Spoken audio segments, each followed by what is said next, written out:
Interlude 22, Charlotte, Part 1. You Can Call Me Weaver. The broadcast ended. A hush took hold of everyone present, a silence that deepened when someone muted the television.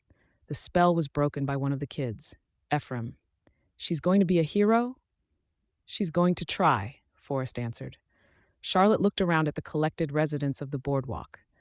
It was customary now to have a block party every third night of the week. A mass barbecue, a bonfire on the beach, or some other big meal that would bring everyone together. Community. Skitter's community, though Skitter was gone, in more senses than one. Taylor had turned herself in early in the day, and word had spread. They'd hooked up a television, the biggest they could get their hands on, and set it up beneath a waterproof tent for good measure. For the better part of the day, they'd watched. People had stopped by, glancing at the latest news. Any update, however large or small, was met by shouted alerts, by hollers and speculation. Charlotte had taken the day off school, taking only the time necessary to see the little ones off and to bring them back. She wouldn't have been able to focus anyways, and the schools were still being lenient. And now, finally, this. It's done, Charlotte said, for better or worse. For better, Forrest said. I'm not so sure, Charlotte said, lowering her voice so others wouldn't hear. She's a hero, Forrest said. This is where she's supposed to be. Maybe, Charlotte answered. She couldn't help but think of how scary Taylor had been when she dealt with the ABB thugs, how easily the girl had slipped into her role as a leader of the territory. But even if it's where she's meant to go, they won't necessarily accept her. Doesn't matter, Forrest said. It's out of our hands. We'll wish her the best, give her some moral support if they let her get fan letters, and handle our own business, so she doesn't have to worry about us. And speaking of handling our own business, Forrest directed a pointed look at the kids who were sitting around Charlotte. Right, she said. I'll be along to see to the lads, Forrest said. Just have to clean up first. Charlotte nodded. Bedtime for the littlest ones. She rose from the bench. Show's over. Come on, it's time to go to bed. There were groans and grumbles here and there. Charlotte knew who it was without looking. She identified Mason, set a hand on top of his head, and pulled him closer to her as she walked back to their place. Be good. Mason mimicked the exact same groan he'd given a moment ago. So dumb, Kathy was saying. She was one of the older children looking after Jessie and Aiden. I never had to go to bed this early before. It's easier, Charlotte said, and we can all use an earlier bedtime. It leaves us in better shape to face tomorrow, don't you think? I wasn't talking to you, Kathy said. Kathy and Mason were the most likely to fight to challenge her. When she was hurrying to get them out to the bus stop for school, it was Mason who would decide he'd suddenly forgotten how to tie his shoes, or who would drag his feet to force her to seize his hand and pull him along. He needed that attention in moments of crisis, however small. Kathy was the opposite. Charlotte hadn't uncovered the details, but the girl had been burned by someone in authority and rebelled against it as a matter of habit. Kathy wanted to be independent, but she was too young. You were complaining about something I said. Kathy glared at her. I could stay up, watch TV for another hour or two, and then go to bed. I'd be quiet. And what if you were too tired to look after Aiden and Jessie? Kathy scowled, but she didn't reply. Jessie wet the bed most nights. She never came to Charlotte to let her know. More than once, Charlotte had found the girl sleeping on the floor when morning came. Aiden had nightmares that left him screaming and wailing well after he'd woken up, refusing to listen to her. More than once, he'd actually had the nightmares while sleepwalking. It was hard to deal with, frankly. She'd taken to setting her alarm for 3 and 5 o'clock in the morning, rising from bed and checking in to make sure the kids were all right, that Jessie's bed was dry. It was embarrassing to admit, but there had been 4 occasions when she'd been terrified as she had run into Aiden, standing in the bathroom or sitting at the table in the kitchen. Each time he'd been gripped by whatever terrors it was that found him at nighttime. Half the time he fought her, the other half the time he just screamed, blood-curdling. Kathy, a little more than half Charlotte's age, took it in stride, almost thrived on looking after the younger ones. She had endless patience with Jesse's nighttime accidents, and virtually every time Aiden's screams woke her, Kathy was already at his side, speaking calmly, waiting until he'd relaxed enough that she could hug and cuddle him. They made their way inside, and Charlotte was sure to close the shutter just beyond the front door. Aiden watched carefully as she fed the chain through the ring at the base of the door and the small gap in the floor. She locked it, then tugged it for good measure, demonstrating how secure it was. "Safe," she said. Wordless, his forehead creased with the sort of worry he shouldn't have for another 15 years. Aiden turned and walked away. "Girls in the bath first, snacks after," Charlotte said. "Boys, cookies and milk before your bath." The O'Daly clan had collected their kids, most of their kids, finally. It left the number more manageable. Kathy, Mai, and Jesse made their way to the bathroom. Aiden, Ephraim, Ethan, and Mason found stools at the kitchen counter while Ben, the oldest of the boys, got the cookies, glasses, and milk out. Charlotte checked on the girls to make sure that they were getting along okay, then shut the bathroom door and got her laptop out. "Welcome to the Parahumans online message boards. You are currently logged in. Char, you are viewing. Threads on subscribed boards. Last 12 topics only. Sticky topic Alexandria discussion, July 14th. Goes here. Topic Alexandria dead. Topic Chevalier's new PRT versus Endbringer. Topic What the fuck happened. Topic Skitter. Topic The Endbringers, Threads 14. Topic Dragon suits, continued escalation of Cape militarization. Topic Weaver. Topic Undersiders. Topic Alexandria died. Topic Issues with recruiting villains. Topic Portal confirmed okay by Chev. 2011 to 714. She's famous, Charlotte said aloud. Because she was on TV? This from Aiden. Because she was a bad guy and she turned around and decided to be good, Charlotte said. And because she helped beat Alexandria. It's controversial stuff and I think people are going to be arguing about it for a long time. She's not a bad guy, Ben said, taking a seat beside the other boys. Was too, Ephraim said. She was scary and mean, Ben said, but she's not bad. They're the same thing. It doesn't matter, Charlotte says. She got us pizza, Ben said. That's all that matters to me. That's sound enough reasoning, Charlotte said, smiling a little. She left the laptop to visit the bathroom, calling through the door. 5 minutes, then out. She could hear another grumble from Kathy. They'd do better if left to their own devices. Kathy would be happier with something to do, even if it was washing the hair of the younger girls and ensuring they brushed their teeth. She returned to the kitchen, collecting the plates and glasses and putting them in the dishwasher. A car horn outside caught her attention. It wasn't easy to get cars in and out of the area, with the streets still under repair, and the vehicles that were around were construction vehicles, which didn't work this late at night. The horn sounded again, and there were shouts in response. She was still staring at the door, straining to make out something telling, when Ethan approached her. "Do you need me to run an errand?"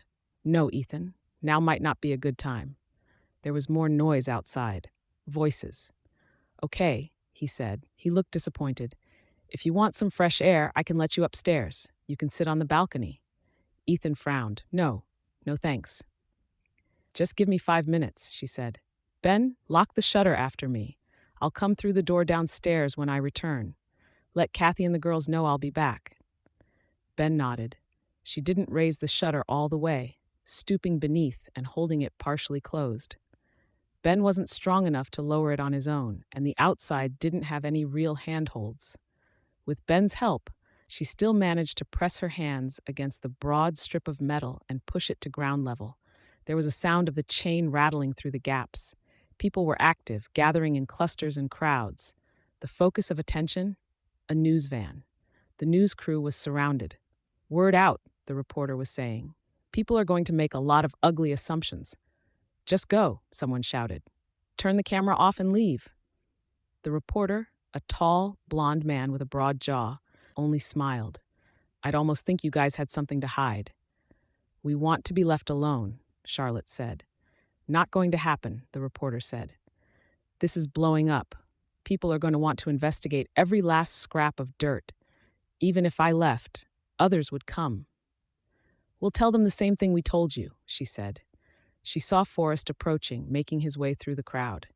"That we had school and work all day, that everyone here is working on rebuilding and we're tired. We're not interested in the scandal of the moment. Working hard? The reporter asked. What if I offered, say, $200 to whoever gave me the most information? We'd tell you to fuck off, Forrest cut in, before anyone could take the deal. World wants to know. What is she really like? The reporter asked. $200, your face on camera. If you love her, don't you want people across America to hear something good? Best support you can give. If you hated her, well, the opposite's true, isn't it? You'd twist our words around, Forrest said. Edit it to take the choicest bits. That'd be dishonest. It's not the way we work at Channel 12. No, Forrest said. I think that you're primarily interested in what gets viewers and ratings. Maybe you'd stick around for 2 hours, interview everyone you could, and then take the most controversial and extreme statements. Only way we don't play into your hands is if nobody opens their mouth. He raised his voice a little at that final statement. That's so? The reporter asked. $300. That's what, 2 or 3 days' pay with the kind of wage you earn here? Forrest didn't respond. Okay, the reporter said. Well, there's nothing stopping us from sitting around, is there? And if someone decides that they'd like to earn a little cash, they'd have to be pretty stupid, Forrest said. Property values are set to soar here, and the way things are organized, just about everyone here is slated to earn a property or a share of a property somewhere down the road. And you're saying that has nothing to do with the fact that you all worked for a supervillain? I'm not saying anything one way or the other, Forrest said, except that the numbers don't add up. $300 now, or get a share of a place that could be worth millions a few years down the road. People are enterprising, the reporter said. He smiled. And I can be discreet. The public needs to know who's protecting them. He turned, returning to the passenger side door of the van, then paused. We'll be parked on the beach. We can blur out your faces if we need to. It took them a minute to get their camera packed away and leave. Sure enough, they made their way to the beach. Charlotte could see the headlights illuminating the sand. Then they went out, and the van was effectively invisible. Guards, Forrest said. Take shifts. We're not giving them anything. You're wanting to protect Skitter? Someone asked from the crowd. I worked for her, Forrest said. Most of you know that. In a way, I still think I work for her, even if she isn't here anymore. A lot of us owe her. She brought us as much trouble as she stopped, the person said. Charlotte could see it was a tall man who'd hidden a receding hairline and bald spot by shaving his head. There was only stubble now. She made it possible to rebuild, Scott. Everyone's rebuilding. We got a head start, that's all. You're saying that's worth it? Mannequin came here because of her. Burn Scar came here because of her. Or didn't you hear? Forrest folded his arms. Scott said, My sister-in-law works for the PRT, wears a uniform. She said the Slaughterhouse 9 were here because they were recruiting. They picked a bunch of people across the city, trying to recruit them, and Skitter was one, obviously. So it's her fault the people died here. The help she gave, she was probably guilty. We don't know that for sure, Forrest said. Bullshit. You were there that first time when Mannequin was in the warehouse on Shell. He was wagging his finger at her. Why? He was there for her. I was there, Forrest said. Remember? I stepped up. I dragged that bastard to where we could tie his head up. I smashed his head with a concrete block. And I won't deny that, Scott answered. I would have been right there with you if I didn't have my wife and kid to protect. We both saw how it played out. Going by what my sister-in-law said, you wouldn't have had to do that if Skitter had been somewhere else. I would have, Forrest said. I know Skitter, Taylor, Weaver, whatever you call her. We've talked a lot. I've heard her side of things, and I know you're off base. You're saying my family's lying? Scott asked, raising his voice a touch. Or maybe you're blind, can't see what's going on because of your own basic underlying bias.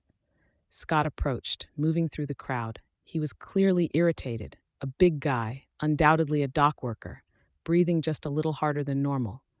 Charlotte found herself biting her lip and backing away as he drew closer.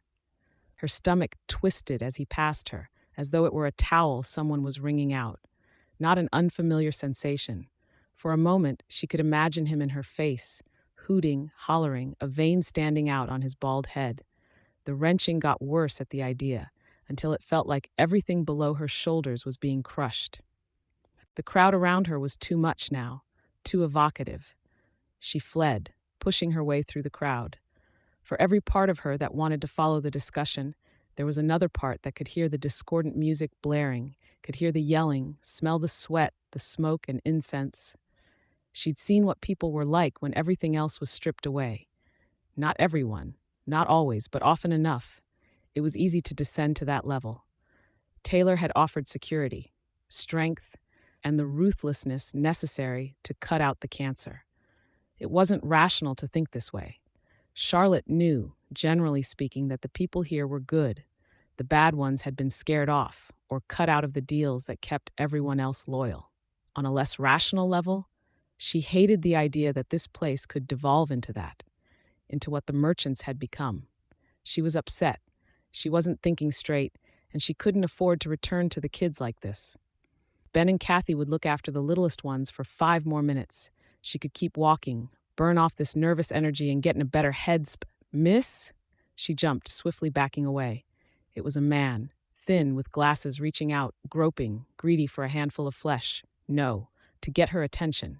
Nothing more. His hand dropped to his side. "Are you a reporter?" Do I look like a reporter?" He looked anxious, and the expression was unrelated to his question. "No," she said. "I was asking around for someone who knew Taylor. Someone told me to look for a girl about your height, with long, dark hair like yours, with kids around her. I was going to ask some more, but then the crowd came, and I decided to hang back." So he is here to ask questions. But he said Taylor instead of Skitter. "You really aren't a reporter? If you know who they were talking about, maybe you could point me in the right direction?" Charlotte frowned. "They were talking about me. What do you want?" "I'm her father, Danny." Oh, she could see the resemblance now that she knew to look for it. Both he and Taylor were above average height. Both were narrow. She must have gotten her hair and mouth from her mom, though. "Okay," she said. She forced herself to relax a touch. "He's safe. Mostly." "Oh," she exhaled as she spoke, and her breath caught. She was still a little out of sorts. "Are you okay?" She shook her head. "Yes." "You're sure? A lot to deal with all at once." "Yes." She glanced up at him, saw how troubled he looked. "Do you drink tea? Coffee?" "We can do coffee," she said. She reached into her back pocket for her phone. "Stand still." He looked confused as she turned the phone his way. The flash went off. "What's going on?" he asked. "Protocols," she said. "Protocols?" She typed out a text and sent the text, picture included, to Tattletale. "I worked for her." "Oh, come on. We'll hear soon if you're okay to come inside." "But I have to head back that way anyways." He nodded. "Why aren't you with her?" she asked as they started walking. Things turned ugly. "Oh, Alexandria? I only just found out about Alexandria. Maybe I shouldn't say, but things don't seem to add up. What people were saying before, what happened, and what seems to have happened after." "Yeah," she said, though she didn't quite understand. "All the way through this, I told myself I'd trust her, that she was the same child my wife and I raised for the last 16 years, that things were muddled, but she was the same person deep down inside." "Isn't she? I'm not so sure anymore." The phone vibrated. Charlotte checked. "Okay, treat him well." "You're clear to come inside," Charlotte said. She used her hand to indicate a change of direction, leading him towards the beach. "All this secrecy? It's necessary? I thought she left." "We still have enemies. People who'd hurt her by hurting us. We have to stay safe." He fell silent. "What? I haven't really been thinking along those lines, about the greater scale of things, my life being at risk because I'm connected to her." "You learn," Charlotte said. "You learn to think that way." "Why? I mean, I don't have a choice, but you could walk away from this, and you haven't." "I can't walk away from this," Charlotte said.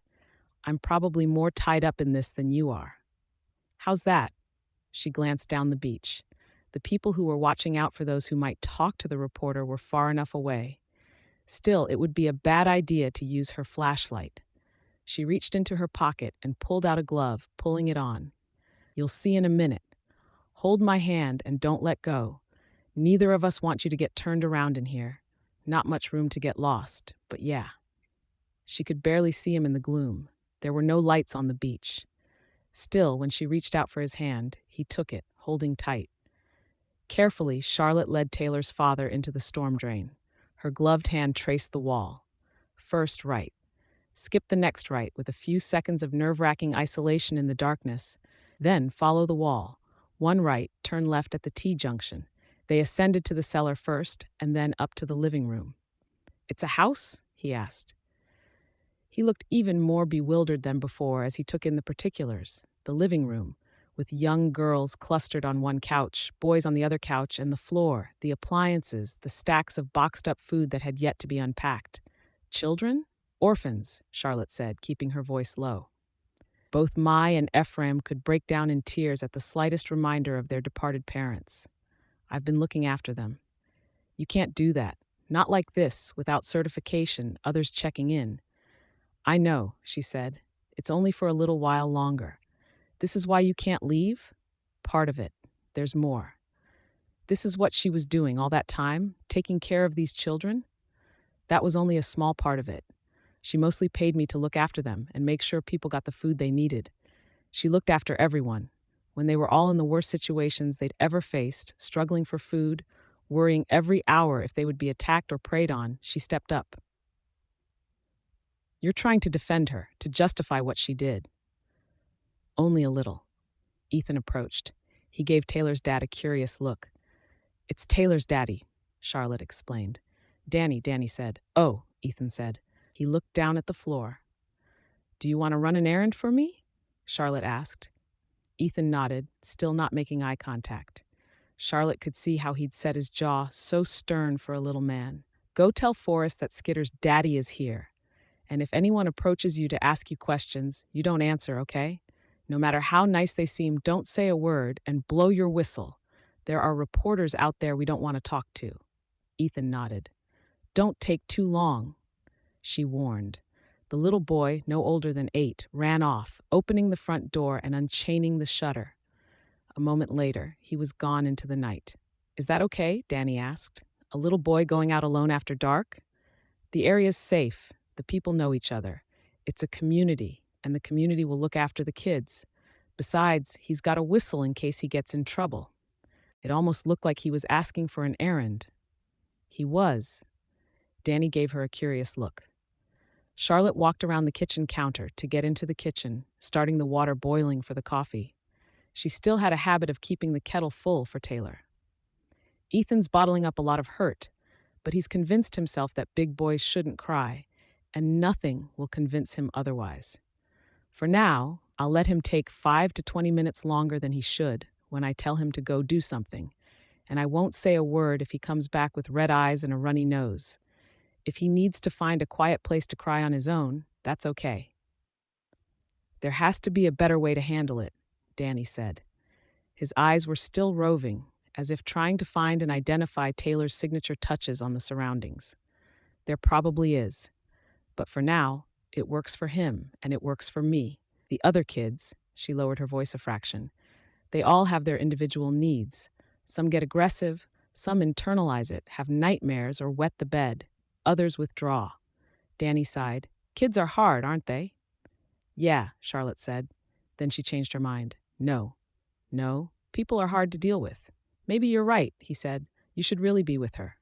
"I was there," Danny said. "I told myself I'd stand by her, and then, all at once, it wasn't her. I've seen her in a crisis, after her mom died. She was one of the people who withdrew. When she was bullied at school, she withdrew. But there, at the PRT headquarters, that wasn't her." "It was," Charlotte said. "Maybe you lost sight of who she was becoming somewhere down the line. I don't think anyone would fault you with the secrets she was keeping." "No," Danny said. "I don't think it was her, not really. For just a minute, she became a monster." "We all have a monster somewhere inside us," Charlotte said. "Like I was saying about the kids. Sometimes it's aggressive, sometimes it finds other forms of attack, and other times it's a cowardly one. Like mine." Danny sighed. "You don't agree? I'm still off target?" "I don't know. I think maybe you're right. I've got my own demons, but whatever monster that was, it was a big one." Charlotte didn't have an answer to that. There was a knock on the shutter. Then it raised a fraction. Forrest stepped inside, growled, and made threatening gestures as the kids practically leaped off of the couches and swarmed him. He gave Danny a funny look. "Taylor's dad," Charlotte said. "Nice to meet you," Forrest said. He waded through the cluster of kids, and straight-legged, he leaned over the kitchen counter to shake Danny's hand. "Right, Rugrats. If you stand up to pee, get yourselves into the bath, pronto. I can pee standing up," Mai said. "A girl at school showed me how." "Then, if you think action figures are better than dolls, I think army men are better than dolls," Mai said. "Then let's go with those who'd rather be a baseball player than a princess." "I." Mai stopped short, shrieking as Forrest swept her up in his arms. "I get the point," he said. "As penance, I'm letting you ride on my shoulders." Mai squealed in glee. "With a blindfold, in case the menfolk are bashful. Move along, tykes." Ben, Ephraim, and Aiden made their way into the bathroom, followed by Forrest, with Mai sitting on his shoulders. Forrest practically had to get on his knees to get through the doorway without hitting Mai's head on the doorframe. The door shut behind him. "Coffee will be done in a few minutes," Charlotte said, making sure things were set up. She moved to the living room and beckoned for Kathy to come closer. Kathy scowled but obeyed, sitting beside Charlotte as Charlotte set to brushing out her hair. "I couldn't recognize my own daughter," Danny said. "Every step of the way I've wanted to help her, but I didn't know how. Did she say anything? About me?" "No," Charlotte said. She could see Danny's face fall. "But," she said, "she acted on it. When it came down to it, she wanted to spend time with you, even if it meant that all the rest of this was harder." "When it came down to it," he said, "she chose her friends over me.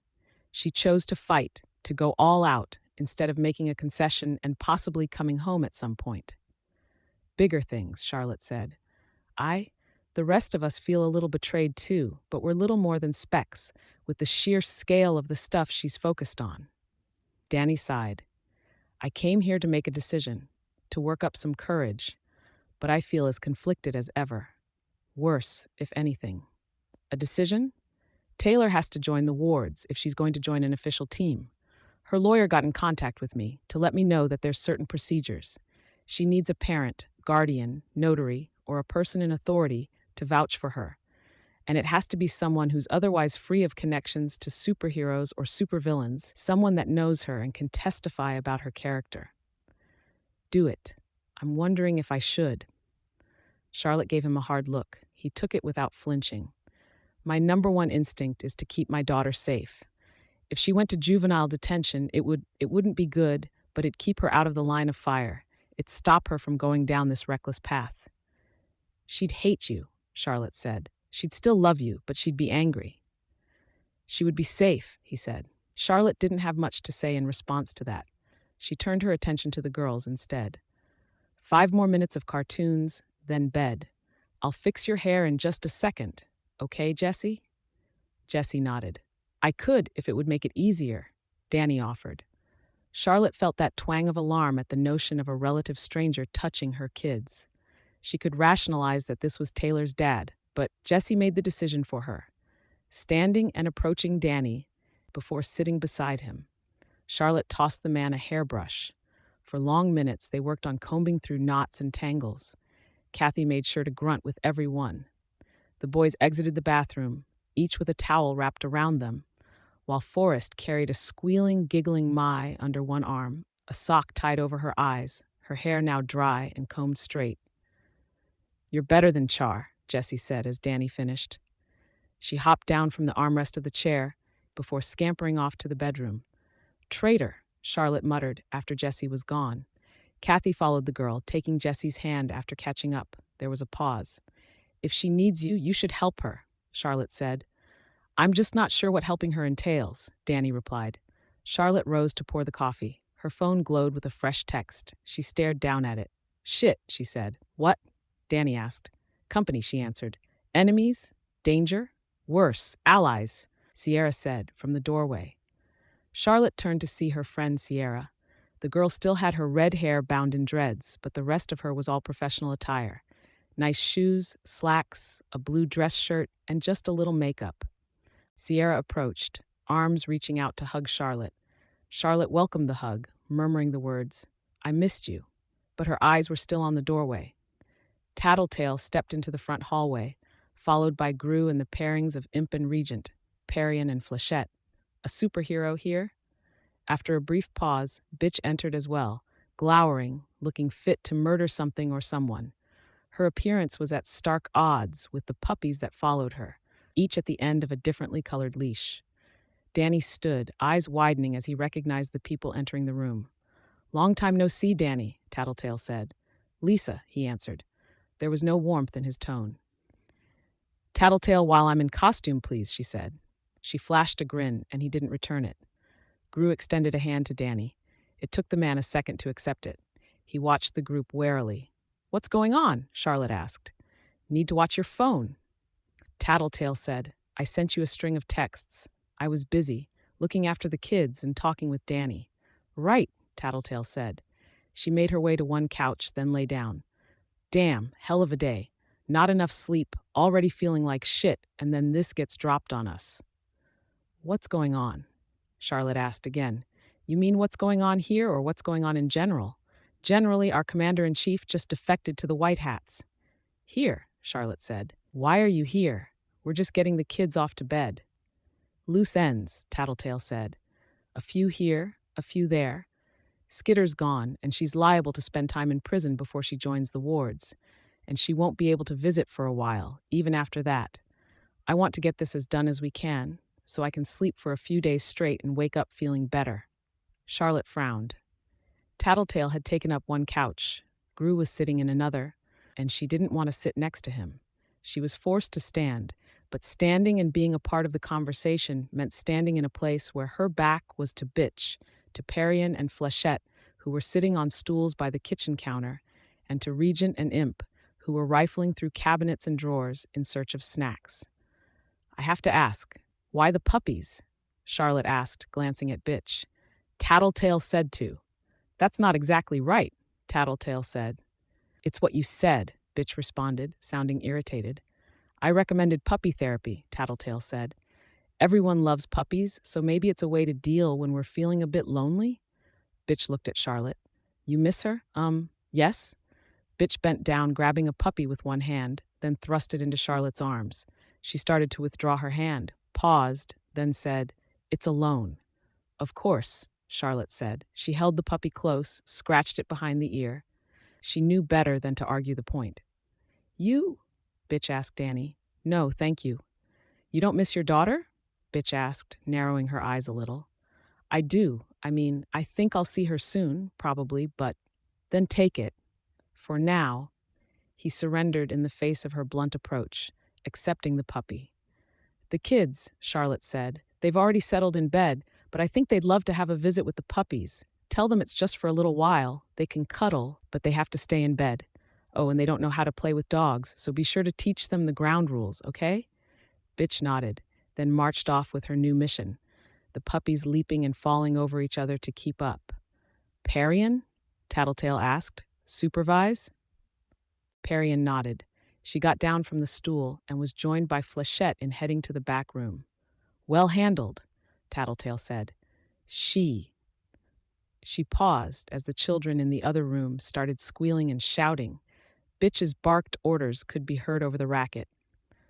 "Doesn't know how to handle this. We're sort of forging new ground, but I think time's the only thing that's going to mend this wound. I think she's hurting more than anyone right now." Charlotte nodded. Danny, though, said, "Isn't that a little presumptuous?" "I can do presumptuous," Tattletale said. "Just trust me on this count, okay?" Regent and Imp approached from the kitchen, finding spots on the floor of the living room to sit, just to the left of the television. They had arms full of snacks, including the little gummy candies Charlotte had been planning to give the kids in their school lunches. She'd figure something else out. Best not to get distracted. The puppies would suffice as a treat for the kids right now. Damn it, they're going to ask to keep them, Charlotte thought. She scratched the puppy that now slept in her arms. Gru stretched a hand in the direction of the pair, an unspoken request for one bag of snacks. Imp replied by hurling a small bag of chips at him, with the same sort of movement that might accompany throwing a baseball. It banked off of his helmet and fell behind the couch. Gru grumbled, but he turned around to grab it. Forrest arrived from the bedroom, pausing a second to take in the crowd in the living room. "Okay, let's get down to business," Tattletale said. "Forrest, Charlotte, we're backing you up on Taylor's behalf. As of now, the boardwalk doesn't fall in just one person's territory. Parian, Gru, and I will each have a hand in protecting it. As of tonight, it should be the safest place in the city. That's all already handled. You'll have our numbers in case of emergency, but you should only use it if there's real trouble. Supervillains attacking or something like that. This all goes more smoothly if we don't maintain any obvious connection between our groups that can be exploited." Charlotte nodded. "Sierra is working under me. She holds the property and presents our legitimate face to the public." Charlotte glanced at Sierra, who nodded. "Property?" Charlotte asked. "Everything we own in Brockton Bay, through a series of dummy corporations, is officially in her name.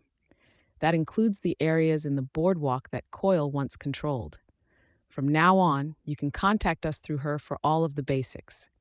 I know Skitter arranged a way for those who contribute to the restoration of the boardwalk to earn shares of property. Sierra will see to that. In a pinch, you can also talk to her about funding, big projects, and the like. But I don't think it'll come to that."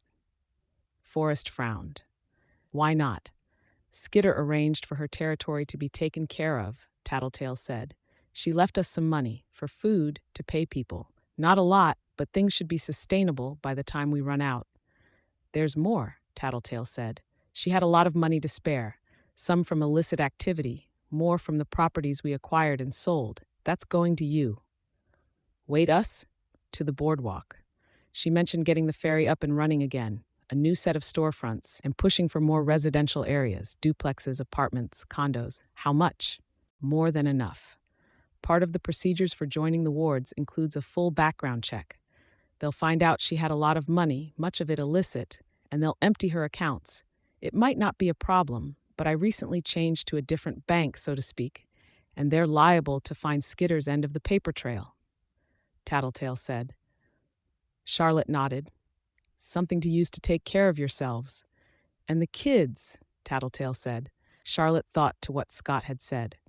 Had Taylor blamed herself after all? Was this a way of making amends?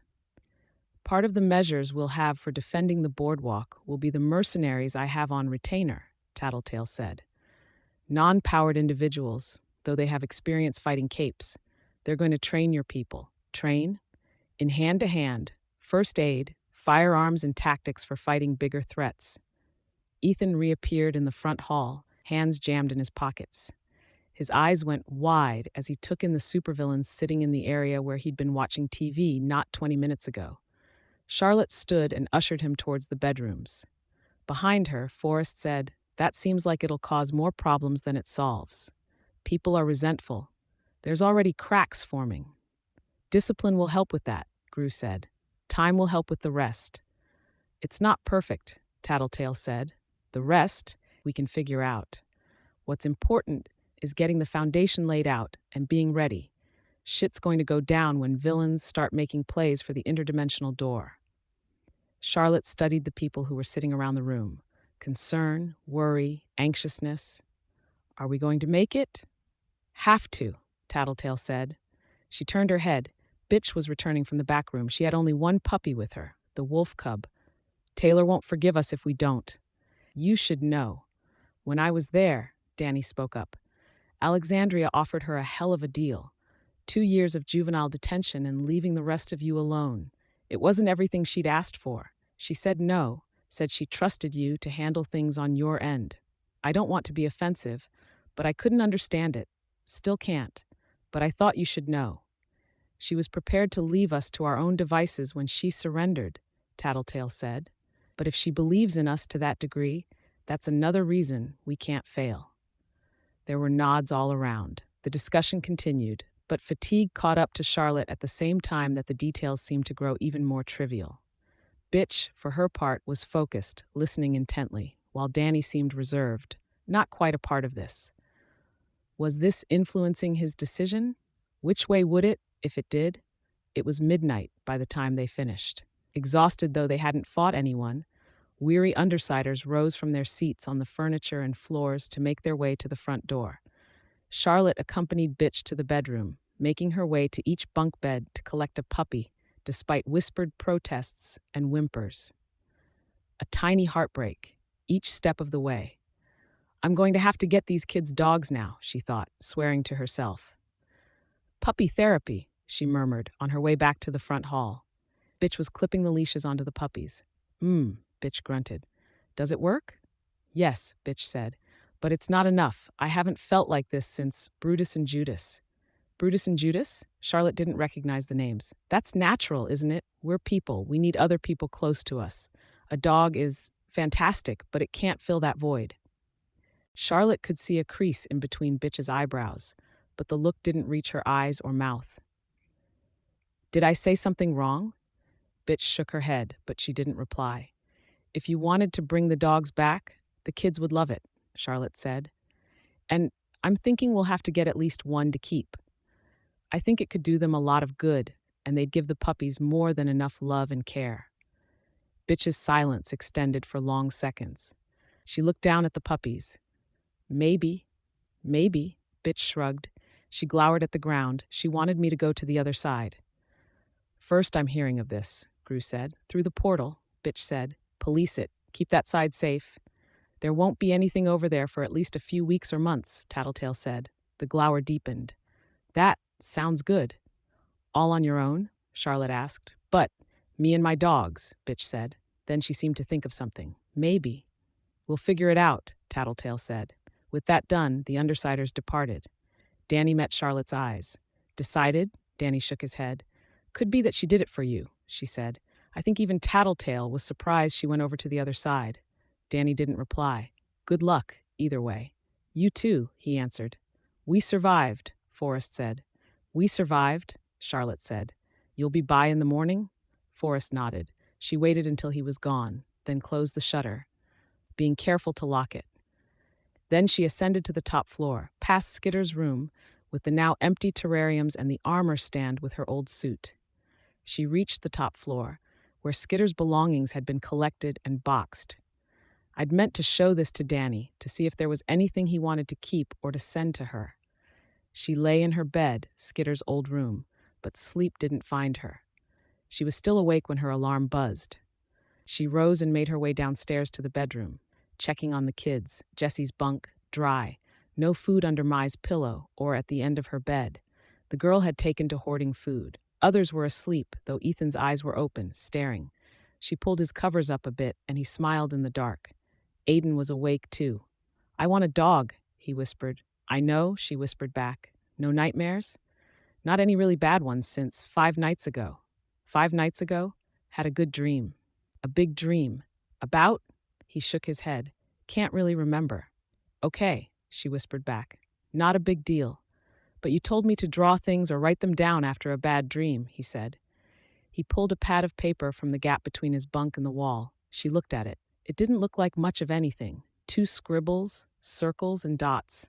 These big things? Fish? I don't remember. I think it started as a bad dream and then became better. And these dots or circles? They only covered part of the page. Planets and stars. I only remember because that's how I usually draw them. What do you mean, you only remember? Forgot. Even faster than I usually forget the bad dreams. She frowned. The way he described it, it put her in mind of something. The day Skitter had rescued her. Someone had had a trigger event, and both Skitter and Tattletale had reacted. The way the two had forgotten, and the things Tattletale had mumbled about while she was recuperating. You don't have superpowers, do you? She whispered. Aiden shook his head. You're sure? Yes, he said, in a very solemn manner. If it wasn't a trigger event, then what? 5 nights ago? I know because it was the night Skitter stayed out all night. I woke up a bit after she came in. I was drawing while she made noise in the kitchen. The night Skitter had been outed. Where had she been, and how did it connect? If not a trigger event, the potential to trigger? So many questions, and Skitter was no longer here to answer them.